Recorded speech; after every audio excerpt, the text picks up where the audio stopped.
तुम बस कमरे में पड़े पड़े बिस्तर तोड़ो, ये नहीं आकर कि रूपा की हेल्प कर दो। जरा भी चिंता नहीं होती कि वो बेचारी अकेले सारा काम कर रही होगी। अरे भाई, चिंता होगी भी क्यों, बिस्तर पर पड़े पड़े सब मिल जो जाता है। जब तक शादी नहीं हुई थी 10 बार फोन आता था और हर फोन कॉल में यही कहते थे मैं तुम्हारे लिए चांद सितारे तोड़ कर लाऊंगा। और अब शादी के बाद साबित एक गिलास पानी का भी नहीं उठाया जाता जनाब से। ओहो डार्लिंग, चांद तारे की क्या बात करती हो, वो तो मैं अभी तोड़ कर ला सकता हूँ, पर मैं सोच रहा हूँ आसमान थोड़ा खाली खाली नहीं लगेगा। तुमसे यही उम्मीद थी मुझे।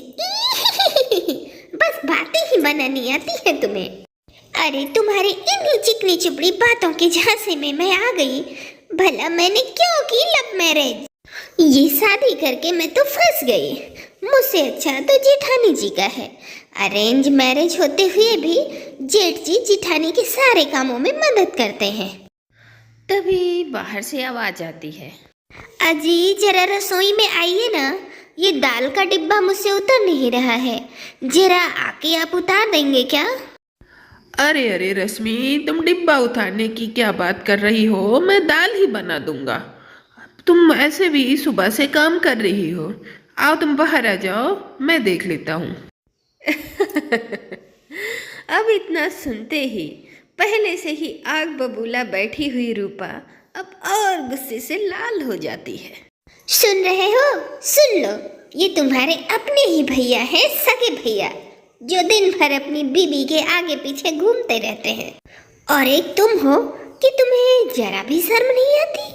अब चुप क्यों हो? अब तो तुम्हारी बोली भी नहीं फूटेगी।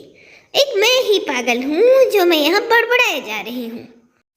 तुम नहीं सुधरोगे चाहे दुनिया इधर की उधर हो जाए।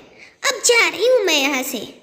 अच्छा अच्छा सुनो तो रूपा, अब तुम जा ही रही हो तो वो अलमीरा के ऊपर जो चाय का खाली कप रखा है उसे लेती जाओ।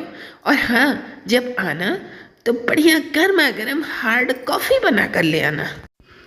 तब तक मैं थोड़ा आराम कर लेता हूँ। यूं तो रश्मि और रूपा दोनों सगी देवरानी जेठानी थी, पर किस्मत दोनों की अलग थी। अब रश्मि की शादी को 10-12 साल हो गए थे, पर रूपा को ससुराल आए अभी 4 महीने हुए थे कि उसके ससुराल में होने वाली छोटी मोटी घटनाएं अब उसे समस्या लगने लगी थी। अब यूं तो रूपा ने राकेश से लव मैरिज किया था, पर उसके जेठ जेठानी ज़्यादा खुश लग रहे थे। अब जिस कारण वो अक्सर चिढ़ी रहती थी और अपने पति राकेश से नाराज होकर वह रसोई घर में जाती है। हद हो गई है, सारा काम मुझे अकेले करना पड़ता है। राकेश जी एक भी मदद नहीं करते मेरी। और यहाँ देखो, जेठानी जी के दाल बनाने की बजाय खुद जेठ जी बना रहे हैं। तभी वहाँ रश्मि आ जाती है। तैयार हो गई सब्जी रूपा, इन्होंने आटा गूंथ दिया है और दाल बना दिया है। और तुम्हें पता है 5 मिनट के अंदर अंदर ये सारी रोटियां भी सेंक कर रख देते हैं। हाँ, सब कुछ हो गया है भाभी, बस थोड़ा और पक जाए सब्जी बस। इतनी देर में सब्जी भी नहीं बनी? ओहो, 2:30 बजने वाले हैं, सबके खाने का वक्त ओवर हो रहा है। ओहो, क्या करूं भाभी, लगी तो हूँ।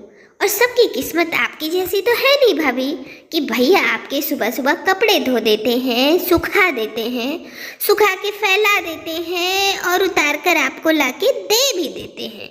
उसके बाद ऑफिस जाते हैं और आज संडे की तरह रसोई भी भैया संभालते हैं। अब इतनी अच्छी किस्मत तो मेरी है नहीं भाभी।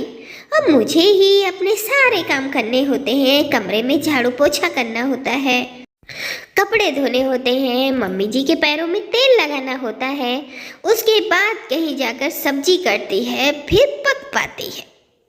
और हाँ, बाजार जाकर सब्जियां भी मुझे खुद लानी होती हैं, क्योंकि भैया तो सिर्फ आपकी बताई हुई सब्जियों को ही लाते हैं। अच्छी बात है, बहुत अच्छा रूपा, इतने कम समय में तुम दूसरों के सुखों को नजर लगाना भी सीख गई हो।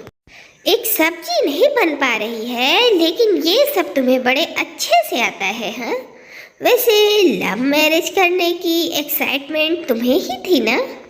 अब मैंने तो नहीं कहा था कि लव मैरिज करके देवर जी से शादी करके तुम आ जाओ।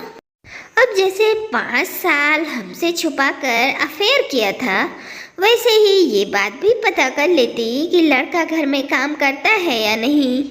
अब लड़के की भाभी तो आप ही थी ना भाभी, और मम्मी जी से क्या उम्मीद करूं, उनकी तो उम्र हो गई है।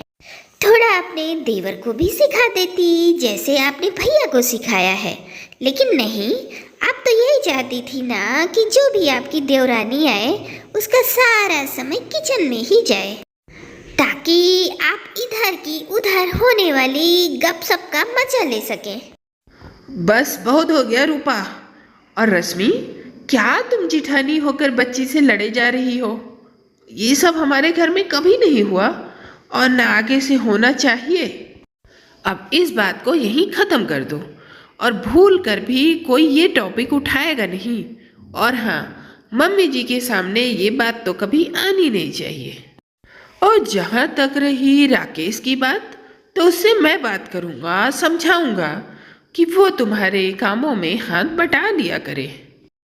अब मोहन की बात सुनकर कहाँ कोई चुप रहने वाला था। अब ये तो रूपा की शुरुआत थी। अब रूपा हर वक्त ये मौका ही ढूंढा करती थी कि कैसे वो अपनी सास के कान भरे, और इसका मौका उसे शाम को मिल भी जाता है, जब उसके घर पड़ोसन पुष्पा उसकी सास से मिलने आती है। अरे क्या बात है पुष्पा, इस बूढ़ी शकुंतला की याद कैसे आ गई? बड़े दिनों बाद आई है, कोई बात है क्या? कहीं कोई खुशखबरी लेकर तो नहीं आई? कैसी है बहू रानी? अरे काहे की खुशखबरी शकुंतला बहन, मेरे तो कर्म फूट गए। अब क्या बताऊं तुम्हें, आजकल की लड़कियां पहले तो पति को धीरे धीरे अपने बस में करती हैं, फिर उसके बाद पति को नौकर की तरह बना देती हैं। हैं? ये किसके घर की बात कह रही है तू पुष्पा? अरे ये रागिनी के घर की बात है, किसी से कहना मत। अब तेरे साथ मेरा दिल लगता है ना, तो सोचा तेरे पास आकर अपने दिल की बात कह दूं। अरे यहाँ कोई किसी को नहीं बोलेगा आंटी, अब बताइए ना क्या बात है। अब क्या बताऊं, इतनी शौक से मैं बहू लेकर आई। अब क्या बताऊं, जब से आई है मेरे बेटे को ही नौकर बना दिया है। अब राजीव थोड़ी बहुत मदद किया करता था, मैंने भी मना नहीं किया। अब मुझे क्या पता कि ये उसकी चाल होगी। अब धीरे धीरे वो अपने सारे काम राजीव पर ही डालती गई। अरे अब तो ये हाल है कि मेरी बहू सारा दिन लेटकर टीवी देखती है और मेरा बेटा रसोई में काम करता है। अरे और तो और रात को उसके पैरों की मालिश भी करता है। हे भगवान, कैसे कोई औरत अपने पति से इतना काम करवा सकती है? छी छी छी छी। अब मेरे आने के बाद राकेश जी तो कभी रसोई में आए ही नहीं, एक कप भी नहीं उठाते, और ना ही मैं उन्हें उठाने देती हूँ। अब चिंता तो मुझे मोहन भैया की है कि जिस तरह भाभी उनसे काम कराती हैं, कहीं हमारे घर में भी रागिनी आंटी की तरह सीन ना हो जाए मम्मी जी। अरे ये तो क्या कह रही है बहू? और नहीं तो क्या मम्मी जी, क्या आपको मेरी बात झूठ लग रही है क्या? अरे हर रोज भाभी के कपड़े भैया ही धोते हैं और धोकर सुखाते भी हैं, वो भी ऑफिस जाने के पहले, और रात को भाभी के खाने में भैया ही मदद करते। ना जाने कैसे उस थके हारे आदमी से भाभी काम करवा कैसे लेती हैं। अब मुझे तो भैया के लिए बड़ी ही चिंता हो रही है मम्मी जी। अरे नहीं नहीं, तू मारे जलन के ऐसे बोल रही है? नहीं, मेरी रश्मि बहू ऐसी बिल्कुल भी नहीं है। वही तो मैं कह रही हूँ मम्मी जी, भाभी तो ऐसी बिल्कुल नहीं है, पर उनकी सहेलियाँ, उनका तो हमें नहीं पता है ना। अब भाभी की सहेलियाँ कैसे संस्कार वाली हैं, कैसे माहौल की हैं, ये सब तो हम नहीं जानते। अब किसी की बुद्धि कब पलट जाए कुछ कहा नहीं जा सकता मम्मी जी। वो कहते हैं ना, संगत का असर बहुत होता है, जैसा संग वैसा रंग, खरबूजे को देखकर खरबूजा रंग बदलता है। मम्मी जी, मुझे तो भाभी की सहेलियाँ कुछ ठीक नहीं लगती। अरे वो राधिका है ना, भाभी की सहेली जो अक्सर घर आया करती थी। अरे उसने तो अपनी सास को घर से निकाल दिया है। अब ना जाने वो लोग कब कौन सी बात दिमाग में भर दें और हमारे घर में भी महाभारत खड़ी हो जाए। अरे रूपा बहू बिल्कुल सही कह रही है शकुंतला। अरे पहले मैं भी अपनी बहू पर ऐसे ही आंख मूंद कर विश्वास किया करती थी, और उसने है कि मुझे बहुत ही बड़ा चकमा दे दिया। लेकिन तू नजर रखा कर, नहीं तो मेरी तरह बहुत पछताएगी। हाथ पे हाथ रख के मत बैठ, अपने घर की कमान अपने हाथों में ले और सब पे निगरानी किया कर। देख शकुंतला, मैं तेरी पड़ोसन हूँ, तुझे भर नहीं रही हूँ, बस तुझे आगे आने वाली घटनाओं से आगाह कर रही हूँ। बस अब क्या था, अब रूपा अपनी सास के दिमाग में शक का एक कीड़ा डाल चुकी थी और अब से शकुंतला अपनी बहुओं के कामों पर नज़र रखनी शुरू कर देती है।